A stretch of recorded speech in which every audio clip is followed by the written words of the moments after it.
Hello and welcome to another episode of It Came From the Page. This is my first video with what is she doing there? What are you doing? I'm worried about you peeing. Don't pee there, please. Anyways, this is the first episode I'm recording with my new phone. And she's going back there. Okay.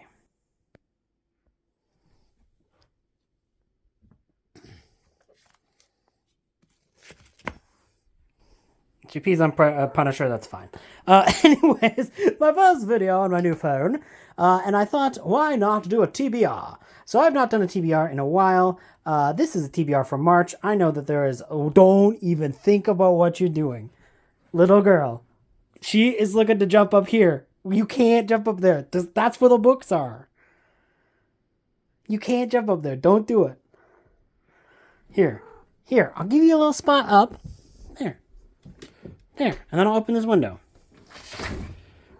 See? There you go. Look at the window. Sniff there.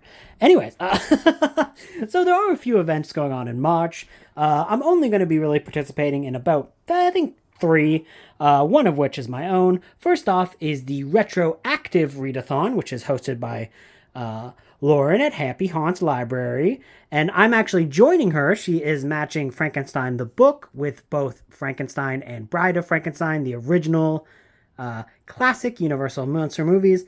What are you doing? Go back to the window. You're not jumping up here. Don't do it. Thank you. And I am joining her for talk about Frankenstein and Bride of Frankenstein, the movies, on March 24th. So because of that, I'm putting up a bunch of stuff related to Frankenstein into my TBR, mainly because... What are you doing? Here. Fine. Here, I'll let you come up. Here, see? No books here. There. You can stay right there. No books there. So first off, I'm going to be reading the classic William K. Everson novel, Classics of the Horror Film. This is supposed to be a really comprehensive and great resource for learning about classic horror films, including, obviously, Moose the cat, who has no chill and is going places she's not supposed to. Okay, girl. Sorry, girl. You're getting kicked out.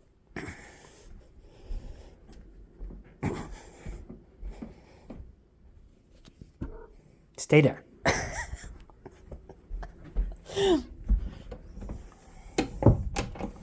Okay, now we have privacy other than the 2 sleepy boys. It's fine. Don't worry about it. Anyways, as I was saying, Classic of the Horror Film by William K. Everson is supposed to be a really vital piece to understanding classic Universal monster movies and getting the inside scoop on a lot of behind-the-scenes information. I've seen this quoted and referenced in some stories and movies that I really like, so I know it is a reputable source. And then, of course, it's me. I gotta read one of the novelizations. So this is the Bride of Frankenstein novelization that is from the 70s. There was actually another one that was made in the 30s, but that one's a little bit harder to find. And there is also a novella that was also written in the 30s, but I'll be talking about that a little bit later. So this is all made by quote-unquote Carl Treadstone. Some of these, not all of these, were written by Ramsey Campbell, the famous horror author, but it's hard to say which ones he wrote and which ones he didn't. So I don't know who wrote the other ones, but he wrote some of them. More novelization goodness is Van Helsing. I've wanted to read Van Helsing for evs. The novelizations like Van Helsing and things that are like only remotely tied into Frankenstein are going to be the If I Have Time books. Like this, the Frankenstein Papers, which is kind of like Fred Saberhagen's much more famous The Dracula Tapes series, had its own little Frankenstein version called the Frankenstein Papers, so I'm excited to read that. But yeah, those books like that are not directly related, I'm going to have only if I have time. This is Frankenstein, the True Story, which I thought was a nonfiction book about Frankenstein, or at least a novelization of the horror film called Frankenstein: The True Story, which is like a classic Hammer horror film. But this is actually just the script. So maybe I'll read this and act a few parts out, because that's something people want to see, me acting.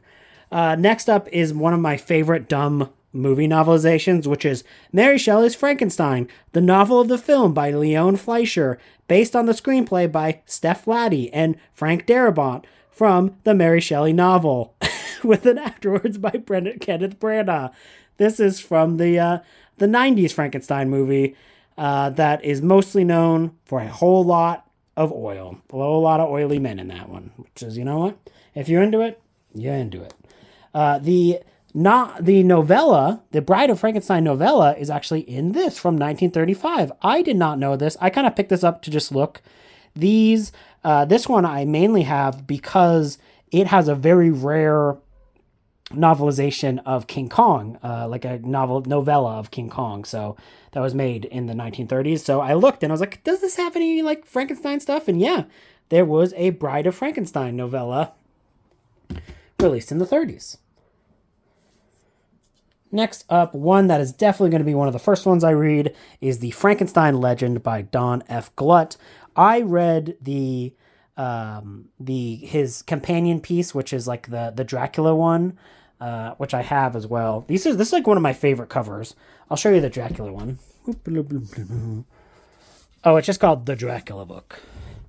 But yeah, this is the cover for the Dracula one.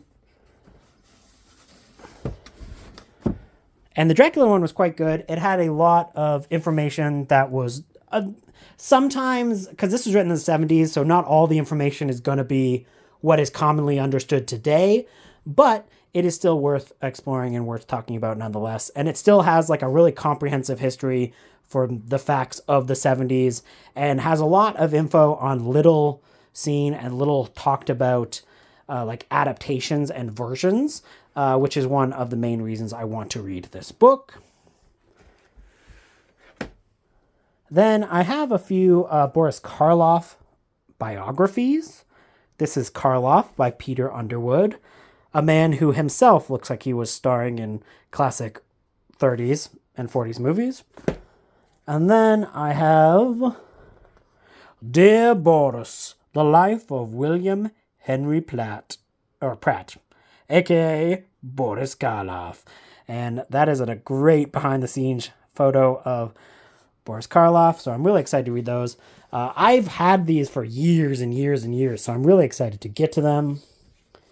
And then the Frankenstein Scrapbook, which is mostly a rundown of every adaptation that has ever been done for Frankenstein. Oh my god, someone really needs to get their freaking brakes checked.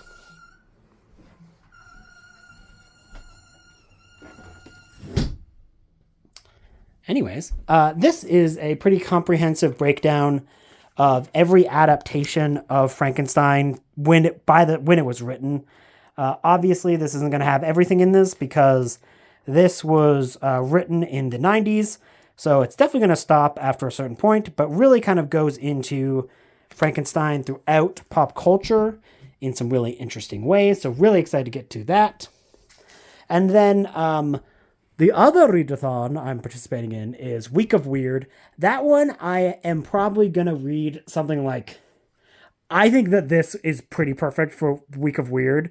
Reading the novelization for a movie called Mary Shelley's Frankenstein, but it's based off of a screenplay not by Mary Shelley, and it's written by a person who's not Mary Shelley. Like, that's just prime weirdness. So, like, something like that. And, of course, like, I normally read weird books, so, like, I'm going to have another weird something or other. Those I kind of just want to go with the flow and, like, pick up something that's, like, really kind of speaking to me. And the other readathon is what I'm hosting on my Patreon, which is the GrimDark readathon. And that is a readathon based off of the Warhammer Chaos Gods. And there's, like, 6 prompts for each of the Chaos Gods, and you can make your own bingo board if you want. Blah, blah, blah, blah, blah. If you're interested in that, you can check out my Patreon.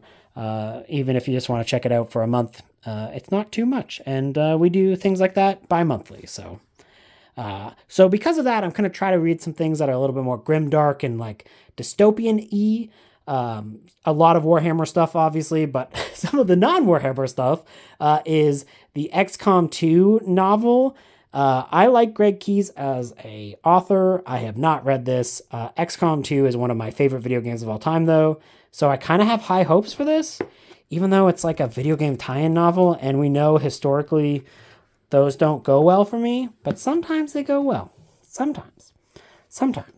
This is supposed to be a grimdark fantasy book by Glenn Cook called The Black Company. Never heard of it. I've actually found this and the other in a little free library because there's like another bind up of the first 3 novels, I believe, in the series. So I'm interested in that as well.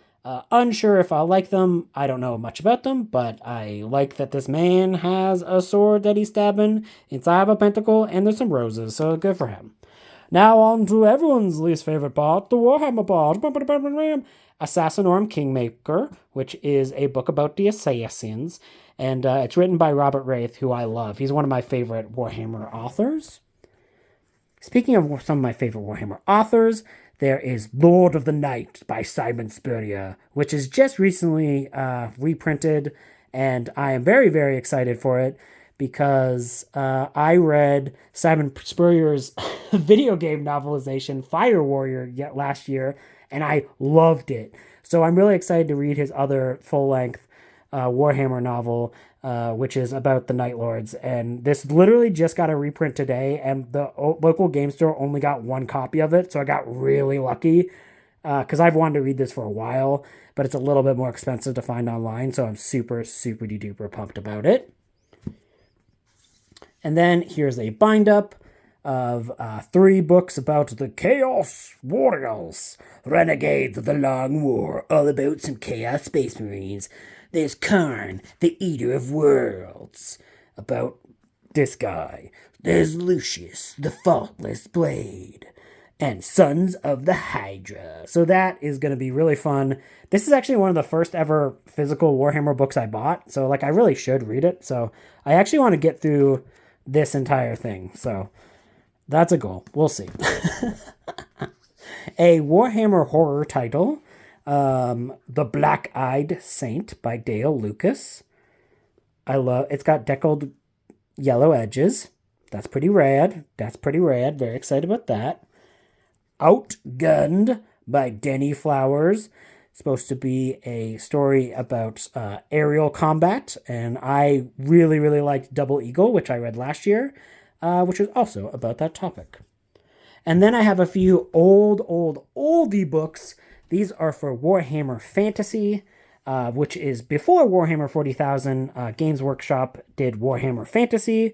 They're not connected other than by name and some elements that kind of cross over. And I managed to get a hold of the very first books they wrote for Games Workshop and Warhammer and all that stuff. So there is Drakenfell, even though they're like weird, like you can't, like the name is like written in a whole bunch of like weird ways. Like all these early books have very weird clip arty styles, and I love it. This is even before Black Library, which as you can see is like what all the other ones are under. This is back when they were just starting out. So there is Drakenfall, and then there's Ignorant Armies, another yellow book. Pretty cool. This is a short story collection. And last but certainly not least is The Masters of Magic, a Warhammer fantasy book about 2 dueling wizards and an orc. Heck yeah. So yeah, that is my TBR, and I am very, very excited for it.